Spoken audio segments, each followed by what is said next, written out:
Buat tim Praise and Worship, thank you for bringing us into the presence of God. Kita semua pasti diberkati, saudara. Saya percaya, kita percaya bahwa Allah senantiasa hadir di tengah-tengah kita. Amin. Amin. The kids, you can go to your classrooms. Okay. Iya. Sekali lagi, shalom. Shalom, berkat damai sejahtera Allah turun atas kita semua pagi hari ini. Saudara siap mendengar firman Tuhan? Yang terpenting adalah saudara siap melakukan firman Tuhan ya. Nah, itu yang paling penting karena kita sudah belajar sama-sama kebenaran itu tidak mengubahkan. Tetapi kebenaran yang dipraktekkan itu mengubah hidup saudara dan saya. Amin. Kita sudah belajar minggu lalu dan saudara tahu bahwa bulan ini kita sedang belajar mengenai kesatuan dalam roh. Ya, minggu lalu kita belajar bahwa kesatuan roh itu adalah pekerjaan Allah melalui Roh Kudus. Ya, kita dipersatukan di dalam roh. Mungkin secara kasat mata kita tidak melihat, tetapi percayalah kita dilahirkan oleh Roh Kudus, dilahirkan kembali. Kita adalah ciptaan baru dan kita dipersatukan. Dahulu hidup kita jauh dari Allah. Ya, mungkin kita merasa, saudara merasa aku hidup baik-baik saja. Tetapi di luar Yesus, ya, kita tidak sadar bahwa ikatan dosa, kita tidak suka apa yang baik, kita membenci hal-hal yang dari Allah. Kita tidak tahu tujuan hidup kita. Selain dari berusaha hidup dari hari ke hari, saudara ya. Manusia itu hanya berputar-putar dari satu ikatan kepada ikatan yang lain tanpa punya kekuatan untuk menyelamatkan hidupnya sendiri, ya. Dan tanpa disadari, tanpa Yesus, kita itu makin menjadi serupa dengan dunia ini. Karena kita tidak punya pilihan lain selain hidup di bumi ini, di dunia ini, dan dipengaruhi oleh dunia ini, dan kita menjadi sama dengan dunia. Sedangkan dunia itu pelan-pelan sedang lenyap menuju kepada kehancuran. Seperti contohnya seekor ikan, saudara. Seekor ikan itu diciptakan untuk hidup di air. Ya, kalau saudara pindahkan dia hidup di daratan, dia akan megap-megap. Begitu juga dengan kita, manusia. Manusia awalnya diciptakan untuk hidup di dalam hadirat Allah. Tetapi karena dosa, maka manusia harus hidup jauh dari hadirat Tuhan dan megap-megap. Berusaha menyelamatkan dirinya sendiri, betul? Ya, dengan segala cara, gimana caranya? Ada perasaan kosong, gimana caranya untuk menutupi kekosongan itu megap-megap tuh. Seperti ikan yang harusnya hidup di air tetapi dia hidup di darat. Dan ingatlah saudara bahwa di luar Yesus, maut, kematian kekal adalah tujuan hidup kita. Tetapi karena kemurahan Allah, katakan sama-sama kemurahan Allah, kita dicintai, kita ditebus dengan harga yang mahal, seharga darah Yesus. Kita diangkat menjadi anak, lalu kita dipersatukan di dalam keluarga Allah.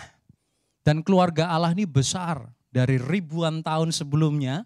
Ya, mereka yang sudah terima Yesus sampai di zaman ini, setiap kita yang sudah terima Yesus, kita adalah keluarga Allah. Amin. Luar biasa, saudara. Ya. Dan kita adalah ahli waris kerajaan Allah. Haleluya. Dan jalan kita berputar dari jalan menuju maut tanpa tujuan. Tujuan kita hanya maut, dan Yesus memutar hidup kita 180 derajat kepada kehidupan yang kekal, ya. Kita diselamatkan untuk kita berbuah di dalam Yesus. Yesus berdoa untuk kesatuan ini sebelum dia disalib. Dia naik di salib, dia mati bagi setiap kita supaya kita dipersatukan di dalam keluarga Allah.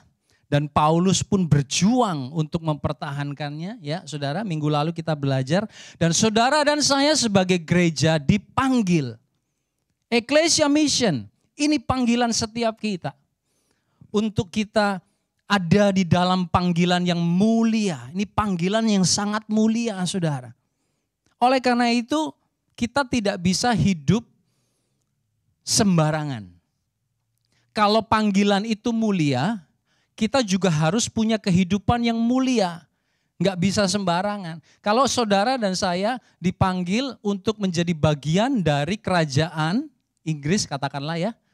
Menjadi bagian dalam kerajaan Inggris, mau tidak mau hidup saudara pasti berubah. Ada yang tidak tahan dengan gaya hidup suatu kerajaan, akhirnya stres. Karena banyak restrictionnya, betul? Bangunnya jam sekian, tidurnya jam sekian, pakai bajunya harus seperti ini. Itu suatu kehidupan yang mulia. Dan kita dipanggil di dalamnya.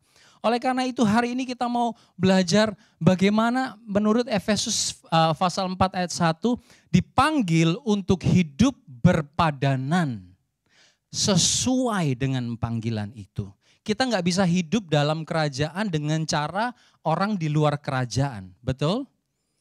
Oleh karena itu pagi hari ini kita akan belajar sama-sama bagaimana kita hidup sesuai panggilan itu. Bagaimana kita hidup menjaga kesatuan roh. Bapak Ibu Saudara sekalian, banyak orang di luar sana, banyak kepercayaan-kepercayaan yang lain saudara ya.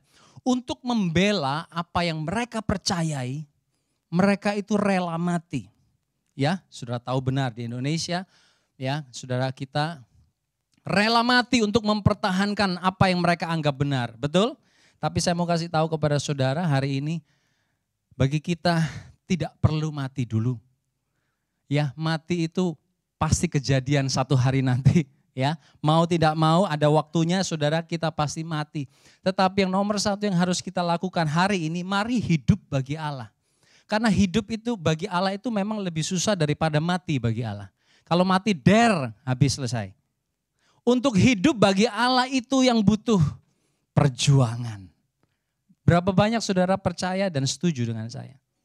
Kalau mati mati syahid misalnya, udah kuserahkan nyawaku, udah hilang semua persoalan. Ya benar, mortgage hilang, yang nanggung istri dan anak-anak misalnya. Saudara, pusing hilang, deadline udah gak ada. Tetapi untuk hidup bagi Allah itu loh, itu butuh perjuangan. Dan Allah mau selama masih hidup kita kerjakan keselamatan dan menghasilkan buah. Ya, mari sama-sama kita baca dalam Efesus 4, kita masih dalam seri Efesus, seri kesatuan saudara ya. Efesus 4 ayat yang kedua. Efesus 4 ayat yang kedua. Hendaklah kamu selalu rendah hati, lemah lembut dan sabar. Tunjukkanlah kasihmu dalam hal saling membantu. Minggu lalu kita sudah belajar pasal 1 sampai pasal 3. Kemudian kita belajar tentang kesatuan roh dan hari ini kita belajar supaya kita bisa rendah hati, lemah lembut, sabar, tunjukkanlah kasih dan saling membantu. Tapi hari ini kita akan belajar dua yang pertama, yaitu rendah hati dan lemah lembut. Saudara siap? Siap masuk dalam pelajaran hari ini? Siap ya? Oke, kita masuk dalam kerendah hatian. Izinkan saya mulai dengan suatu ilustrasi. Ada sebuah pesawat, mungkin saudara sudah pernah dengar cerita ini. Ada sebuah pesawat sedang melintas di langit, dalam pertengahan perjalanan terjadi sesuatu dengan mesin pesawat ini. Ya, ada 5 orang penumpang, tetapi di pesawat itu hanya menyediakan 4 parasut. Ya, mungkin pernah dengar, nggak apa-apa. Saya ulangi buat yang tidak pernah dengar. Nah, ada pilot, ada dokter, ada pengacara, ada pendeta, dan ada seorang anak kecil laki-laki, little boy, 5. Tapi parasutnya 4. Kemudian pilot ini berkata, pesawat ini sudah tidak bisa diselamatkan, saya tidak tahu lagi caranya bagaimana menyelamatkannya. I don't know with you, but I will jump with one of the parachute. Dia langsung ambil parasutnya, dia lompat keluar dari pesawat, dan dia berusaha menyelamatkan diri. Melihat ini si dokter juga berkata, aku layak untuk hidup. Aku sudah seumur hidupku, aku sudah menolong begitu banyak orang, menyelamatkan begitu banyak orang. Kali ini kesempatanku untuk hidup. Dia ambil parasutnya, dia lompat dari pesawat untuk menyelamatkan diri. Yang ketiga, seorang pengacara dia berkata seperti ini. Aku orang paling penting sedunia. Aku orang paling pintar sedunia. Dunia membutuhkanku. Dia ambil parasut, dia lompat dari pesawat. Yang keempat, Pak Pendeta, Yapi. Pak Pendeta berkata, aku sudah hidupku baik-baik saja. Ya, aku tahu kemana aku akan pergi sesudah aku mati. Oleh karena itu, nak, kamu ambil saja parasut yang terakhir. Tinggal satu kan parasut? Kamu ambil saja parasut yang terakhir, perjalanan hidupmu masih panjang. Kemudian anak kecil ini dengan entengnya dia berkata kepada Pak Pendeta, "Relax aja Pak Pendeta," dia bilang gitu. Tadi orang yang sombong itu, ya pengacara itu, dia lompat bawa saya punya tas ransel. So don't worry, kita masih selamat, masih ada 2 parasut. Ya saudara, pesan dari cerita ini adalah seperti firman Tuhan katakan, kesombongan adalah permulaan dari suatu kejatuhan. Ya, kesombongan adalah dosa tertua. Kesombongan adalah dosa tertua di muka bumi ini, di alam semesta. Tetapi tidak menunjukkan tanda-tanda penuaan sampai hari ini. Alias awet muda. Jadi kalau saudara kepengen awet muda, berarti ada kemungkinan ini ya, som-som. Enggak, ini saya bercanda aja ya. Kesombongan itu adalah dosa tertua. Karena Lucifer itu jatuh ya. Lucifer itu adalah malaikat tertinggi, hebat. Jatuh karena apa? Karena kesombongan, ingin menjadi seperti Allah. Karena kesombongan Adam dan Hawa yang sudah enak-enak tinggal di Taman Eden harus keluar menjauh dari Allah. Karena kesombongan teman bisa berubah menjadi lawan. Kesombongan menghancurkan segala sesuatu seperti kanker yang menggerogoti. Oleh karena itu obatnya adalah kerendah hatian Bapak Ibu Saudara. Untuk memelihara kesatuan roh kita akan belajar dari surat Paulus yang lain. Yaitu surat dari Paulus kepada jemaat di Filipi. Paulus mengajar tentang kerendah hatian dengan meneladani Yesus. Kita baca Filipi pasal 2 ya, ayat 3 sampai ayat yang keempat. Filipi 2 ayat 3 dan 4. Dengan tidak mencari kepentingan sendiri atau puji-pujian yang sia-sia, sebaliknya hendaklah dengan rendah hati yang seorang menganggap yang lain lebih utama daripada dirinya. Dan janganlah tiap-tiap orang hanya memperhatikan kepentingannya sendiri, tetapi kepentingan orang lain juga. Dari ayat ini kita melihat bahwa, saudara, namanya kerendahan hati itu tidak mencari kepentingan diri sendiri atau puji-pujian yang sia-sia. Kerendah hatian adalah menganggap orang lain lebih utama dari dirinya sendiri. Kerendah hatian artinya memperhatikan kepentingan orang lain. Artinya apa? Singkatnya apa? Kerendah hatian menilai orang lain lebih utama dari diri sendiri. Sebaliknya kesombongan menilai diri sendiri lebih utama dari orang lain. Saudara tahu bahwa kesombongan itu adalah natur dosa. Di dalam setiap orang ada natur dosa itu. Tidak usah diajar tentang kesombongan. Gak perlu sekolah, les, tutor bagaimana sombong. Itu udah keluar dengan sendirinya. Anak kecil pun seperti itu, dari kecil udah tahu bagaimana caranya sombong.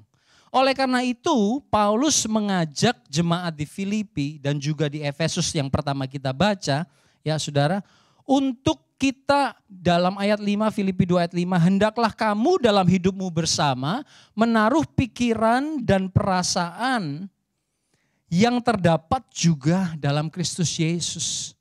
Kalau kesombongan itu tidak perlu belajar, karena sudah alami keluar dari dalam, kerendah hatian kita harus belajar. Makanya Paulus mati-matian kirim surat ke sana ke sini untuk mengajar kepada jemaat bagaimana kita mesti hidup dalam kerendah hatian. Dan dalam Filipi 2 ayat 6 sampai 8 itu ayat-ayat yang sering kali kita baca bagaimana Yesus, dikasih contoh teladan Yesus ya saudara. Dalam rupa Allah tidak menganggap kesetaraan dengan Allah sebagai milik yang harus dipertahankan, tetapi mengosongkan dirinya, mengambil rupa seorang hamba, ya. Saudara, menjadi manusia, dalam keadaan sebagai manusia merendahkan diri sampai mati, bahkan sampai mati di kayu salib. Kerendah hatian itu tidak natural. Yang natural karena kita dikuasai oleh dosa, yang natural adalah sombong.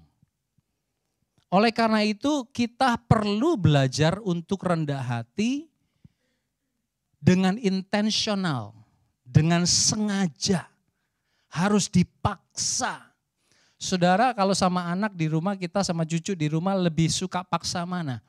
Untuk melakukan yang baik atau melakukan yang buruk? Lebih paksa melakukan yang baik, karena yang buruk gak usah dipaksa, harus dilarang malah. Betul gak? Yang baik itu loh yang mesti diingetin, terus sikat gigi, doa. Diingetin terus, harus intentional, karena itu yang lebih susah. Itu yang Tuhan mau dalam hidup kita, ya. Kerendah hatian tidak berpusat pada diri sendiri, tidak mencari pujian, maka orang yang rendah hati dia tidak merasa terusik bila orang lain lebih dari dirinya. Sambil saya bicara seperti ini, saudara-saudara ingat-ingat ya, kita selidiki hati. Ya, orang yang rendah hati dia tidak merasa terusik bila orang lain lebih berhasil, lebih diberkati, lebih dipromosi. Kayaknya lebih semuanya, kayaknya dalam segala hal kayaknya lebih deh. Enak bener ya, angkat-angkat kaki aja udah hidup. Kita udah banting tulang, banting istri, banting suami, banting anak. Itu masih megap-megap kayaknya. Kok enak bener ya, aduh gak terima banget lah hidup seperti ini. Saudara, ya, orang yang rendah hati karena dia tidak berpusat pada diri sendiri, maka ia tidak merasa harus bersaing dengan orang lain. Harus berusaha menonjolkan diri. Ya, dia puas dengan dirinya dan apa yang dia miliki. Orang yang rendah hati justru senang bila hidupnya menjadi berkat buat orang lain. Karena dia nggak selalu melihat kepada dirinya sendiri. Orang yang rendah hati ya berpikir apa yang bisa menguntungkan orang lain. Walaupun mungkin aku sendiri pun masih struggle. Orang yang rendah hati melayani dalam keadaan apapun. Aduh Yap gak bisa Yap kalau di panggung, aduh Yap gak bisa kalau ini dan itu. Aduh Om Git saya gak bisa kalau yang ini dan itu. Orang yang rendah hati dia gak melihat apa kata orang. Walaupun dengan segala keberadaannya dia mau melayani. Ya, saat tidak dihargai, saat tidak dihormati, saat tidak dianggap, dia tetap melayani. Kita lihat aja contohnya Yesus saudara. Ya, Yesus punya 12 murid, satu hari sebelum Yesus mati di kayu salib, dia kumpul dengan murid-muridnya, dia ambil baskom air, dia ambil handuk, dia satu-satu datang kepada murid-muridnya dan mencuci kaki murid-muridnya. Saudara, Yesus gak lihat dirinya sendiri terus.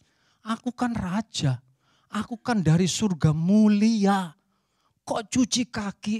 Misalnya seperti itu. Ini kalau saya Yesusnya mungkin saya berpikir seperti itu. Ya sudah, wah cuci kaki, waduh hidup menderita selama 33 tahun misalnya seperti itu saudara ya. Tetapi seperti Yesus kita harus intentionally belajar untuk melayani. Melayani gak harus selalu di sini Bapak Ibu. Melayani gak harus selalu di gereja. Saudara punya orang-orang di rumah tangga yang saudara bisa layani. Amin. Tetangga saudara yang bisa saudara layani. Keluarga besar, mertua, menantu yang saudara bisa layani. Ya seorang yang rendah hati, pusat kebanggaannya, catat baik-baik.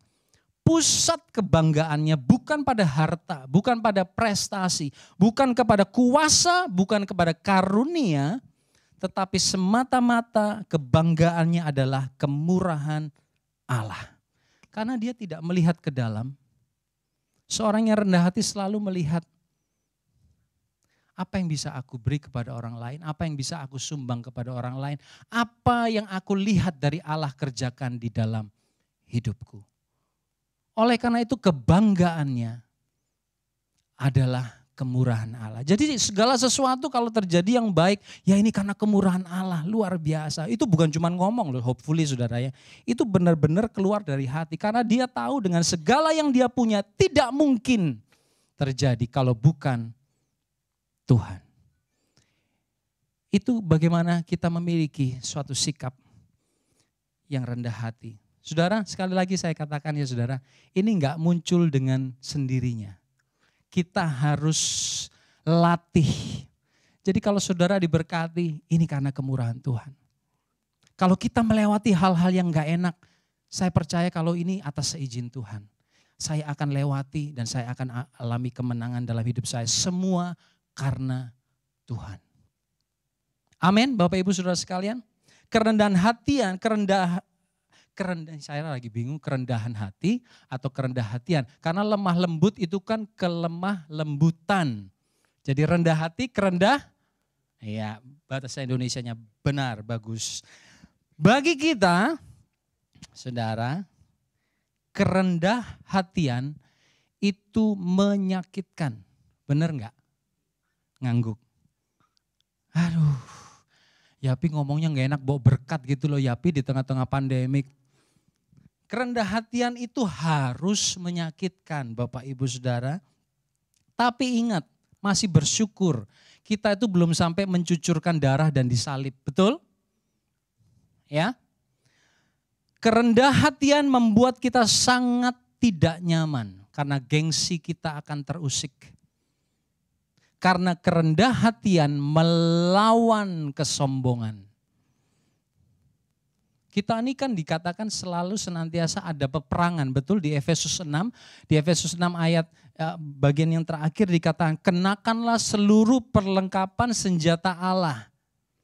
Perjuanganmu bukan melawan darah dan daging. Melawan penguasa-penguasa di udara. Siapa salah satu penguasanya? Roh kesombongan. Oleh karena itu kita ini selalu ada di dalam peperangan. Ya. Dan kerendah hatian itu melawan kesombongan kita. Graham Scroggie, seorang komentator Inggris berkata seperti ini saudara.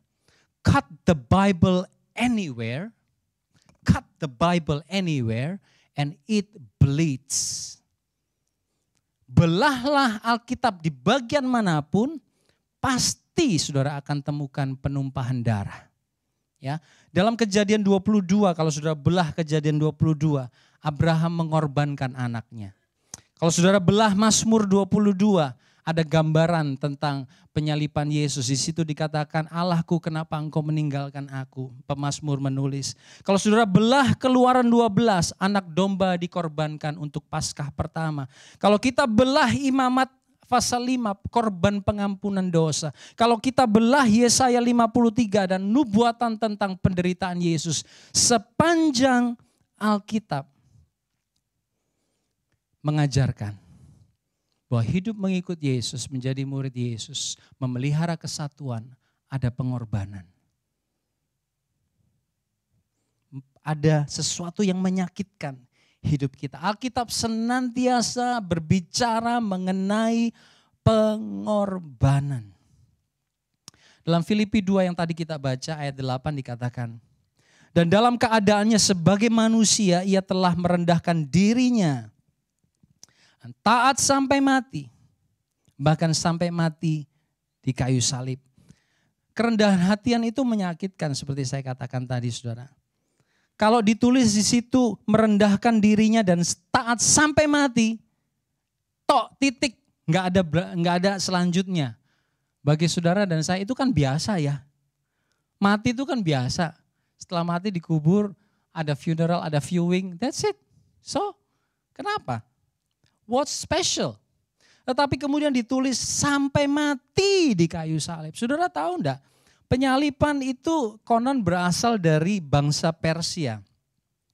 Di bangsa itu kebiasaan penyalipan itu adalah untuk mengubur orang yang sudah mati. Karena mereka percaya bahwa tanah atau bumi itu suci, maka mereka menggantung orang yang sudah mati di atas salib. Kemudian bangsa Roma adopsi cara ini dengan cara ditambah dengan gaya yang lebih sadis. Bukan orang yang sudah mati yang disalib. Orang yang masih hidup yang menjadi hukuman. Seperti saudara tahu Yesus ya disalib. Dan dari mereka disalib sampai kepada matinya itu butuh beberapa jam atau bahkan beberapa hari. Untuk apa? Supaya mereka mengalami maximum torture. Lebih jahat bangsa Roma. Karena itu ditulis sampai mati di kayu salib. Itu bukan mati yang di atas tempat tidur kemudian menghembuskan nafas terakhir. Itu mah enak saudara. Ya, syahdu teduh. Lah ini tulisannya kalau ditulis sampai mati titik. Kayaknya kita masih wah Yesus ya matinya terhormat. Ya, semua orang pasti berpikir matinya terhormat. Mati di salib saudara. Itu ngenes dalam bahasa Jawanya. Memalukan. Menyakitkan. Kalau misalnya saya bayangkan Maria ibu Yesus melihat anaknya dibegituin.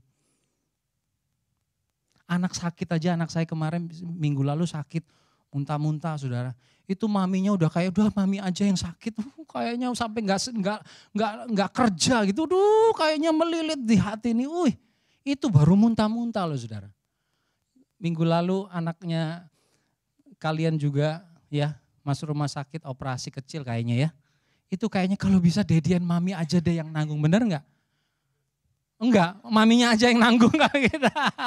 Karena papi, dedinya mesti kerja. Saudara, bayangkan Maria gimana itu anak loh satu-satunya. Ya setelah itu masih ada anak lain. Disalib, dipermalukan seperti itu. Bukan cuma disalib, dicambuk juga, diludahi, dipukulin saudara.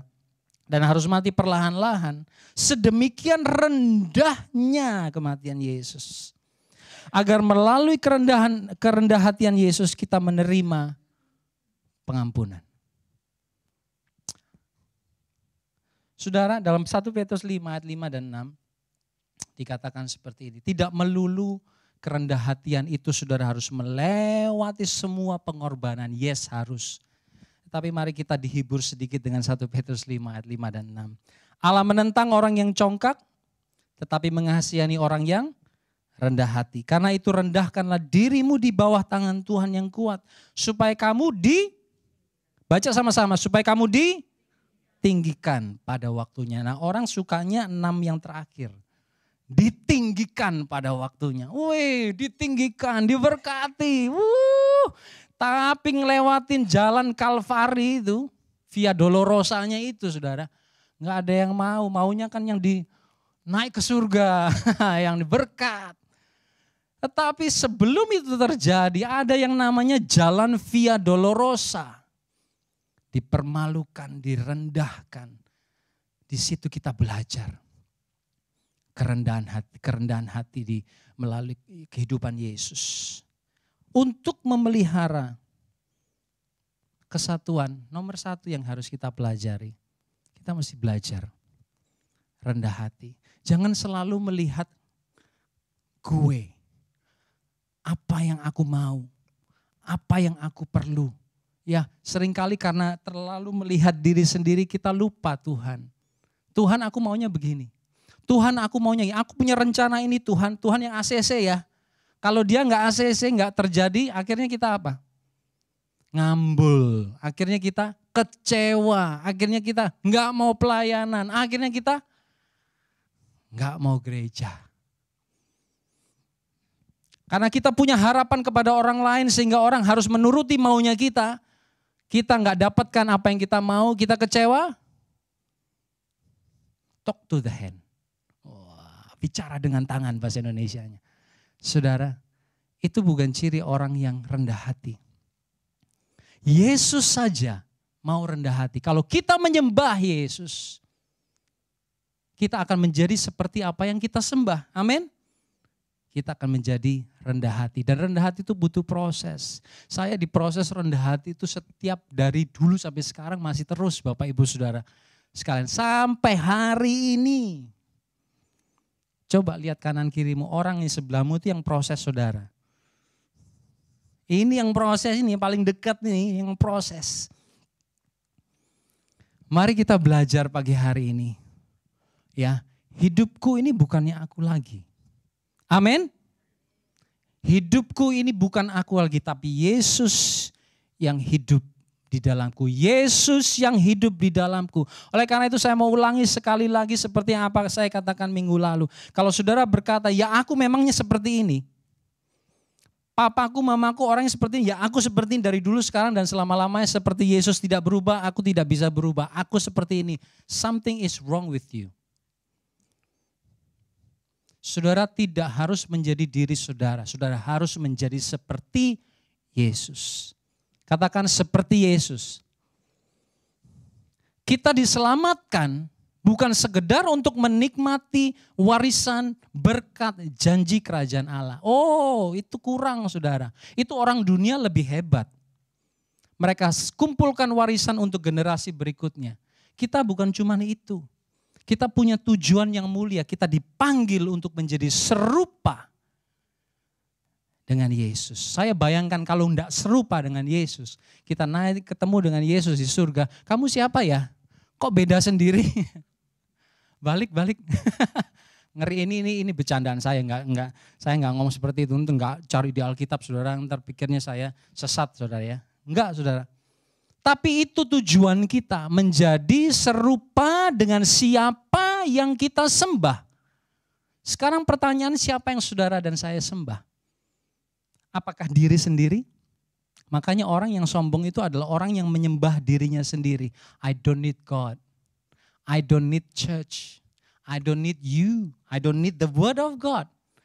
I am who I am. Gak butuh orang lain. Oleh karena itu gak bisa terima masukan. Gak bisa terima kritikan. Karena yang dia mau adalah semua yang baik buat dirinya sendiri. Ya oleh karena itu mari sekali lagi. Ini gak mudah. Tetapi kita harus belajar. Makanya bulan lalu saya ajar tentang menjadi murid. Ya, saudara juga sudah ikut kelas di belakang sana oleh Pastor Nino ajar. Kita menjadi murid dan kita harus tekun belajar dan komit. Itu yang pertama. Yang kedua adalah kita akan belajar seperti di Efesus tadi katakan kelemah lembutan. Lemah lembut itu bukan lemah gemulai, saudara. Kalau lemah gemulai itu penari Jawa atau Sunda, lemah gemulai. Bukan pencak silat ya, pencak silat bukan lemah gemulai. Lemah lembut itu bukan lemah gemulai atau lambat. Lembut itu bukan lambat loh ya saudara, bukan berarti lembut itu lambat. Kelemah lembutan itu bukan kelemahan, tetapi justru suatu kekuatan. Ingat baik-baik, catat baik-baik. Kelemah lembutan itu bukan kelemahan tapi kekuatan. Mengapa? Karena dia memiliki arti strength under control. Kekuatan yang dikendalikan. Saya kasih gambarnya adalah seperti seekor kuda liar. Kuda liar itu tidak bisa dikendalikan awalnya, betul? Tetapi karena dia dilatih sedemikian rupa oleh seorang pelatih, akhirnya dia menjadi jinak. Dan dia bisa dikendalikan oleh tali kekang.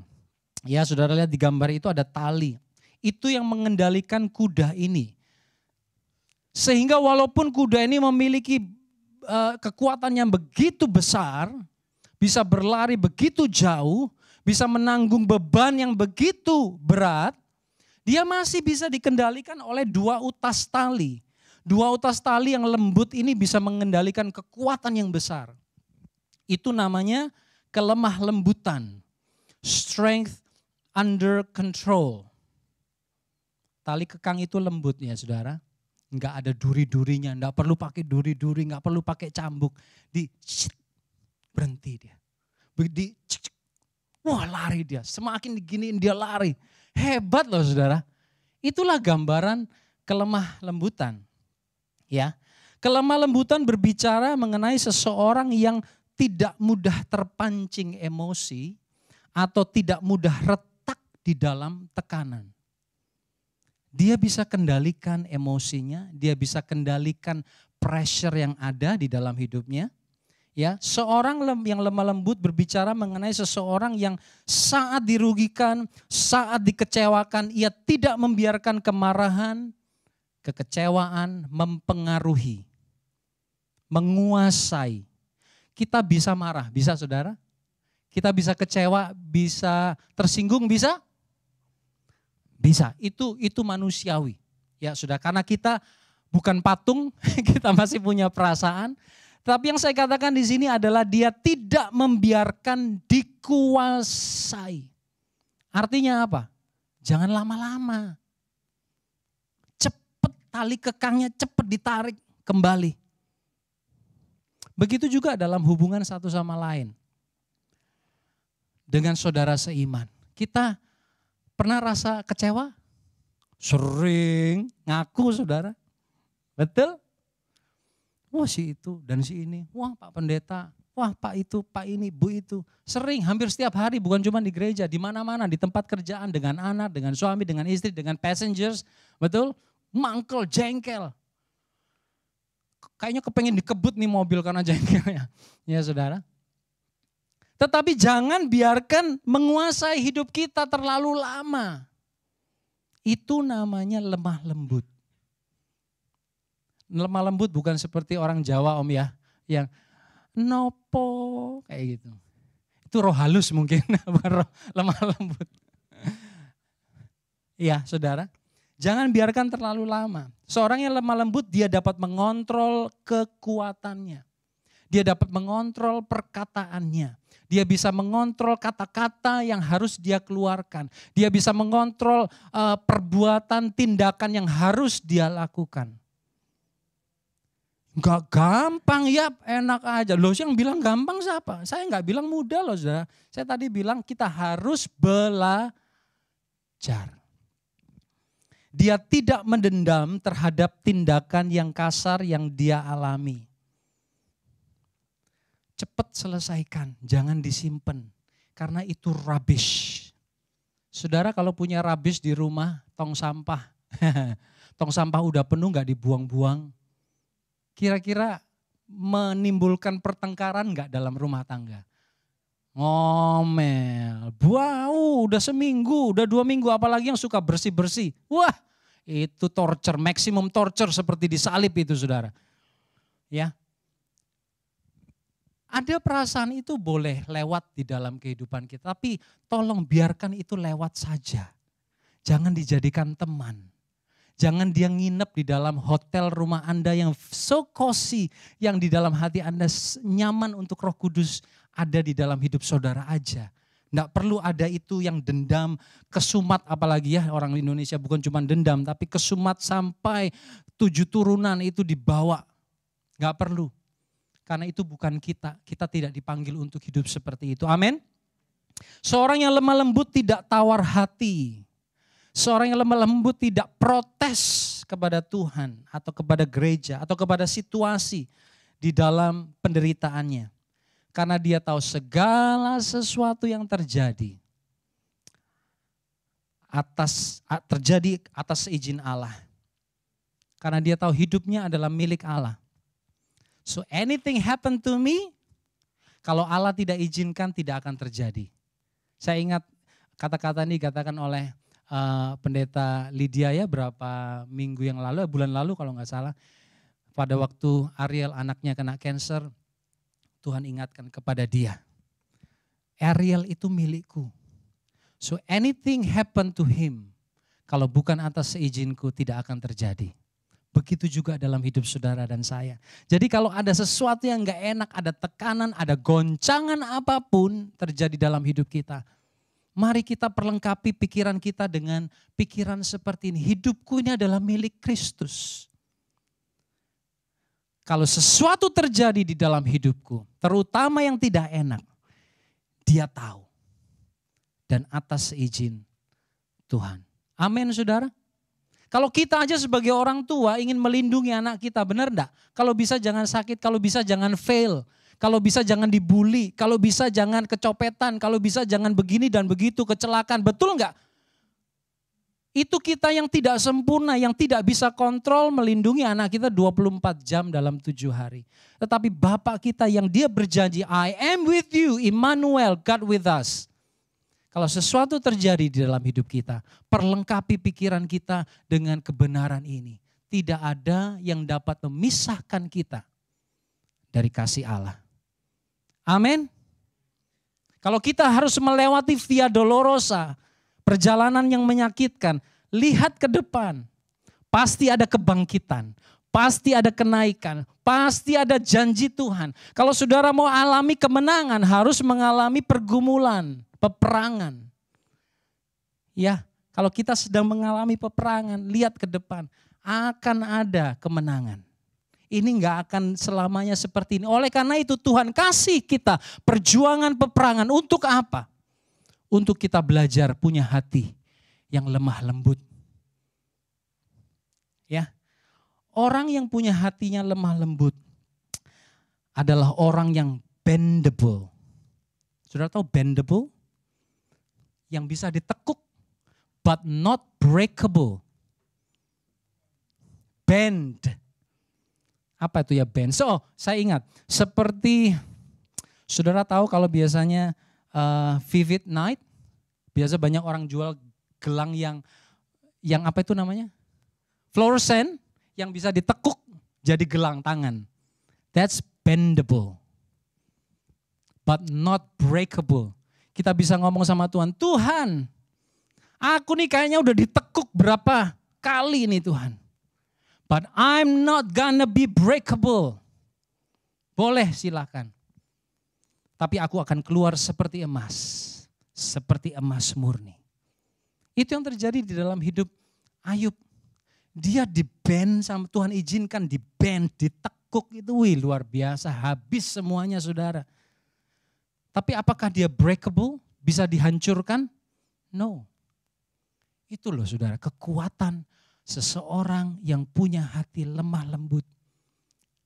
Orang lemah lembut jangan salah saudara. Paulus itu lemah lembut. Musa itu lemah lembut. Tapi dia seorang pemimpin yang kuat. Dia punya pengurapan Allah. Dia kuat menghadapi 2 juta bangsa Israel. Saudara pikir dia lemah? No. Tapi dia punya hati yang lemah lembut. Bayangkan kalau setiap kita di rumah Tuhan ini punya hati yang lemah lembut. Kalau kita dikecewakan, kita diiris mungkin sama teman-teman, sama orang-orang yang kita harapkan bisa menolong, memperhatikan kita, kita kecewa. Tapi kalau setiap kita punya hati yang lemah lembut, Tuhan sedang ajarkan aku apa? Tuhan sedang bantu aku melihat apa yang ada di dalam. Kenapa masih sakit ya? Kenapa masih kecewa ya? Kenapa masih menggerutu? Kenapa masih menuntut ya? Why? Maybe because you are not full. Kita nggak penuh di dalam kasih Allah. Oleh karena itu Paulus di Efesus berdoa kan dari pasal yang pertama sampai pasal ketiga ada 2. Dari 3 pasal aja dia udah berdoa 2 kali saudara. Supaya kita mengalami, supaya kita mengerti kasih Allah. Yang begitu lebar, panjang, tinggi, dalam. Kita mengerti kasih Allah. Kalau kita mengerti kasih Allah, kita akan menjadi orang yang rendah hati. Kita akan belajar menjadi orang yang lemah lembut. Apapun boleh terjadi dalam hidupku, I'm not gonna be broken. Nanti ketemu Tuhan, one day, angkat jempol ini loh. Yang mengikuti jejakku. Ya, saya berharap kita nanti satu kali kebaktiannya tidak lagi di Ecclesia Mission. Kebaktiannya di surga. Ya, kita kumpul semua di sana dan kita akan dapat award dari Tuhan. Ini jemaatku yang mengikuti jejakku menjadi rendah hati dan lemah lembut. Ya, sangat sulit saudara saya katakan, tetapi jangan menyerah. Ya, karena apa sulit? Karena setiap orang ingin punya kontrol di dalam hidup. Betul apa betul? Kita ingin kontrol ya hidup ini. Kalau barang tidak bisa dikontrol, bebek tidak bisa dikontrol. Ya, kalau bebek bisa dikontrol mungkin macam-macam langsung di atas meja. Ya, Orang nggak bisa dikontrol, situasi saudara nggak bisa kontrol. Wah, protes. Wah, marah. Ya, saat segala sesuatu di luar kontrol kita mau melakukan sesuatu pasti.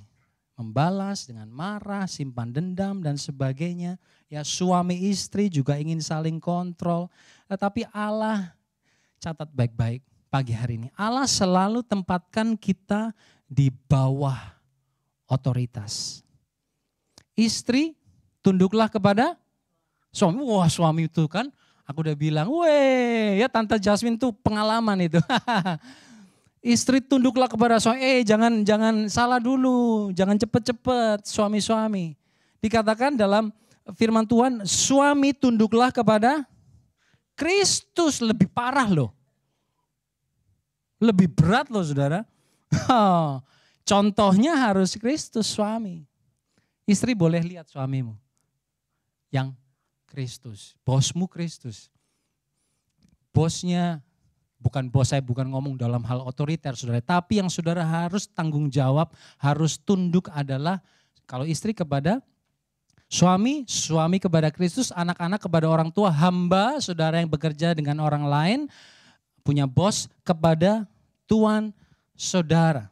Efesus 5 ayat 21 dikatakan, rendahkanlah dirimu seorang kepada yang lain dalam takut akan Kristus. Bahkan dikatakan otoritasmu tunduk seorang akan yang lain.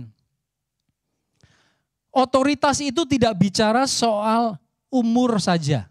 Orang tua lebih lebih tua daripada anak-anak. Otoritas tidak bicara mengenai umur saja, nomor satu. Otoritas bicara juga mengenai fungsi. Walaupun saudara lebih tua, tetapi di dalam perusahaan ada anak-anak muda yang jadi bos saudara, betul nggak? Dimanapun saudara ada otoritas. Kalau saudara naik bus, ya pas yang nyetir teman kita ini satu, Irfan, saudara nggak bisa sembarang-sembarang aja minta ngobrol sama dia. Evan gimana Van? Dia lagi nyetir nih. Ada otoritas, ada aturan, betul ya Van ya? Di dalam bus itu. Saudara jalan di luar, ada otoritas yaitu apa? Rambu-rambu. Saudara nyetir, saudara pikir enak aja nyetir, enggak. Mobil pun itu ada aturannya kalau mau jalan, benar enggak? Saudara bilang, bensin mahal. Kali ini darling kita save, gak usah bayar bensin. Tapi kepengen mobilnya jalan. Enggak bisa. Dimanapun Tuhan tempatkan otoritas di dalam kehidupan kita. Apakah itu yang orang lebih tua atau orang yang lebih punya fungsi. Yesus sekalipun dia tunduk di bawah otoritas Bapaknya. Dia katakan, aku melakukan apa yang Bapakku lakukan. Aku melihat dia lakukan, aku lakukan. Aku tidak katakan atau lakukan sesuatu yang dia tidak katakan atau dia tidak lakukan. Otoritas. Tunduk di bawah otoritas. Begitu pula dengan Daud, sudah dia seorang raja. Satu kali dia sedang dalam perjalanan dan dia temukan seorang dari keluarga Saul kalau nggak salah ya. Kemudian orang ini namanya Simei. Simei ini dalam perjalanan mengikuti rombongannya si Raja Daud. Kutukin terus, lemparin dengan batu. Wah ini tentaranya Daud marah ini. Ayo kita bunuh aja itu orang ya. Si Daud bilang, jangan kau apa-apakan dia. Biarlah ia mengutuk sebab Tuhan yang telah berfirman kepadanya demikian. Dia punya sikap hati yang siapa tahu itu memang Tuhan yang kirim. Siapa tahu keadaan ini memang Tuhan yang izinkan. Aku tidak akan bertindak di luar daripada apa yang Tuhan mau. Ya saudara, jangan sampai kita terperangkap dalam hidup ini, terutama di dalam hidup kita berhubungan, memelihara kesatuan. Kita terperangkap seperti sebuah cerita, saya dapat cerita ini di dalam sebuah, di website saudara ya. Cerita hantu itu bukan seekor, bukan seorang juga ya. Sebuah hantu dan seekor keledai ceritanya. Ya, seekor keledai saya bacakan aja. Diikat ke pohon. Suatu malam hantu memotong tali dan melepaskan keledai itu. Keledai itu pergi dan menghancurkan tanaman di kebun seorang petani. Karena begitu marah, istri petani, istri yang marah duluan. Ya, istri si petani menembak si keledai dan membunuhnya. Pemilik keledai begitu sedih karena kehilangan keledai kesayangannya. Sebagai balasan, ia menembak mati istri petani itu. Sedih dan marah karena kematian istrinya, petani itu mengambil sabit dan membunuh pemilik keledai.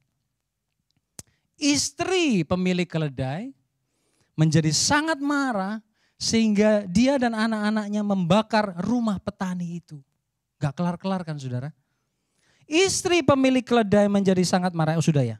Dan membakar rumah petani itu. Petani melihat rumahnya menjadi abu, ia pun pergi dan membunuh istri dan anak-anak pemilik keledai. Akhirnya ketika petani itu sadar dan penuh dengan penyesalan, dia bertanya pada hantu. Bukan Tuhan, hantu lagi. Mengapa hantu itu membunuh mereka semua?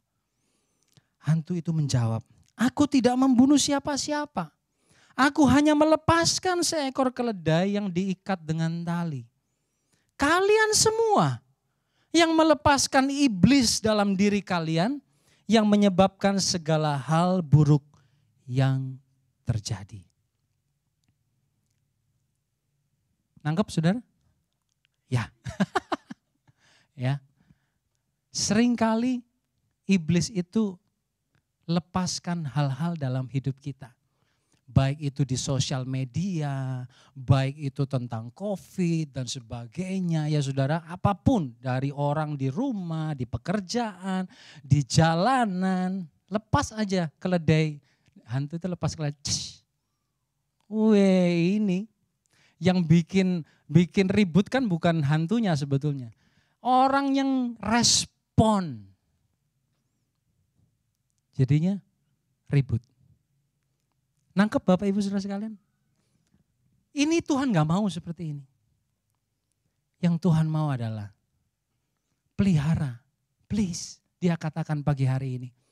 Please, pelihara. Hidup rukun baik-baik satu sama lain. Di dalam kasih mesra, di dalam ikatan damai sejahtera. Boleh terjadi apapun, yes. But don't be breakable. You can be bent. Diputer-puter bisa. Oke, keadaan akan melukai kita. Oke. But I'm not gonna be breakable. Apakah itu menjadi doa setiap kita pagi hari ini? Aku tidak akan dirusak oleh keadaan, oleh saudara-saudaraku, oleh situasi, oleh apapun. Because I'm strong in God. I am bought, aku dibeli dengan darah yang mahal, aku diampuni, kemurahan Allah menghidupkan aku. Aku tidak akan hidupi hidup ini dengan sia-sia. I'm gonna have a noble life. Amin. Mari kita renungkan sekali lagi. Mari kita pejamkan mata kita.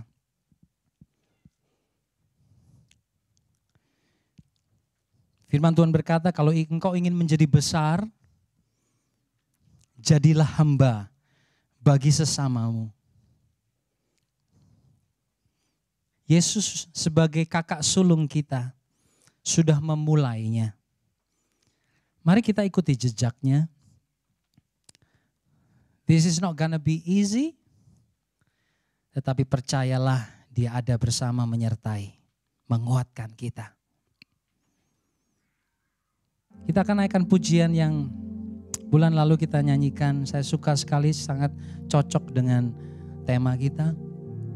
Mengikut Yesus. Semua karena anugerah-Mu hari ini ada.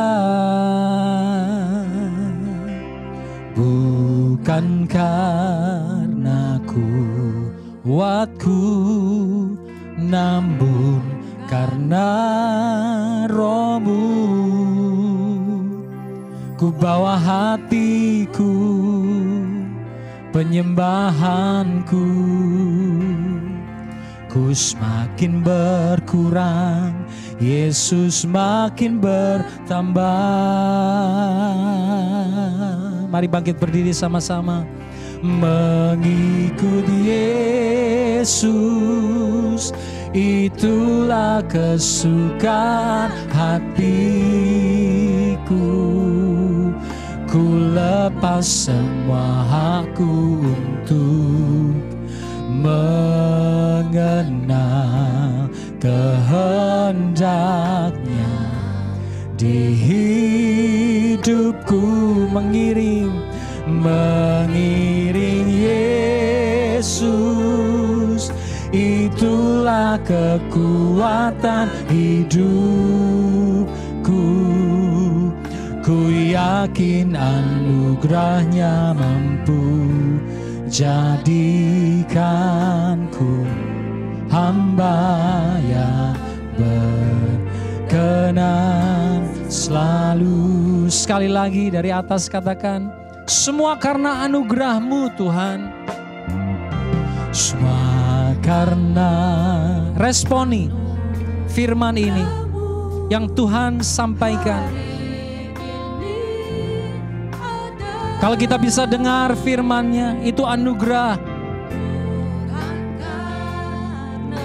Katakan, bukan karena kuatku Tuhan,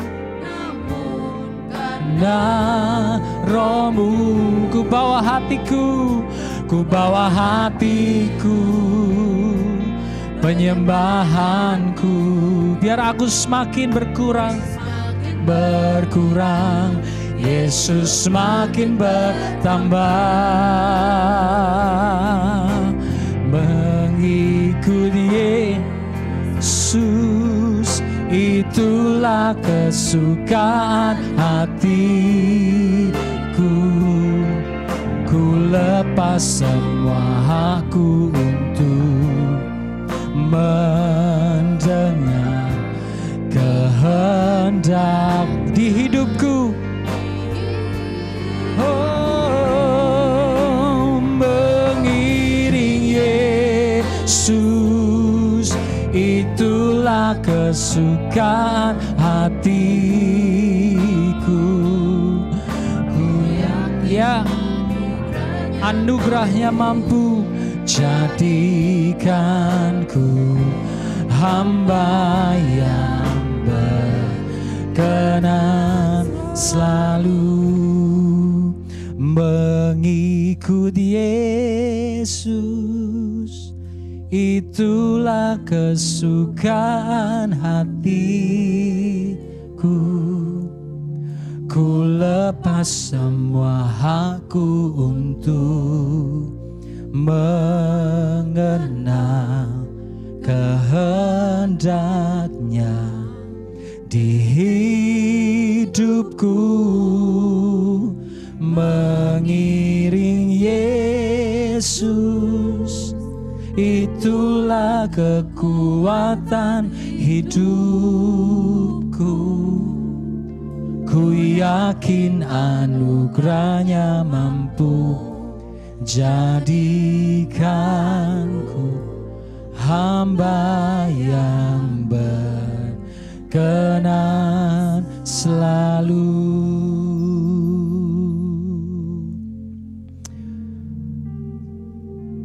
Ini hidup kami Tuhan. Seringkali kami sebagai anak-anak-Mu merasa entitled, punya hak. Tetapi sebetulnya kalau kami ingat-ingat kembali, hak kami cuma satu sebelum Engkau menyelamatkan. Hak kami itu cuma kematian kekal. Tetapi karena kasih-Mu begitu besar di dalam hidup kami, Engkau selamatkan kami, Engkau kasihi kami, Engkau pelihara kami sampai hari ini Tuhan.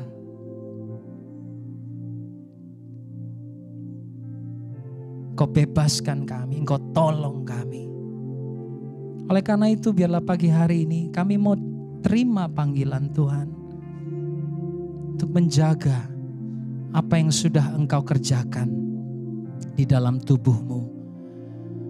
Ajar kami untuk lemah lembut, ajar kami untuk rendah hati seperti yang Yesus Engkau ajarkan.